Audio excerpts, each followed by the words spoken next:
कहते हैं कुएँ को, और ये कुआं रसूल अल्लाह ने ख़ास खुदवाया था। ये दो मकसद से खुदवाया था। एक ये मौला अली ने खोदा था और इसमें पानी जारी है। एक मकसद तो ये था कि मदीना में जब इब्तिदाई आए थे तो यहाँ पर पानी की किल्लत थी मदीना में। तो मदीना में जो पानी आता था वो यहाँ से, ये देख रहे हैं आप, कितना बड़ा जो है ये कुआं है। मदीना में जो अपने इस ज़माने में समझ ले डैम है, तो उस ज़माने में बड़े कुएँ हुआ। एक तो पानी है, दूसरा रसूल अल्लाह ने अपने गुस्ल के लिए मौला कायनात को वसीयत की थी कि मेरा गुस्ल मैयत मेरे गर्ज से दीजिएगा, इसलिए कि मैं इसको महबूब रखता हूँ और ये मुझे महबूब रखता है। यानी आप सोचिए कि पानी के अंदर भी ये तासीर होती है कि वो पहचानता है।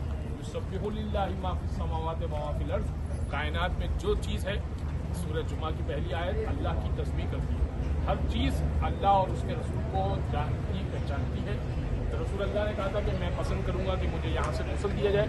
तो मौला अली यहाँ तक आए थे, पानी लिया था यहाँ से, और जो 3 गुस्ल होते हैं वो मौला अली ने यहाँ से पानी लेकर दिए थे।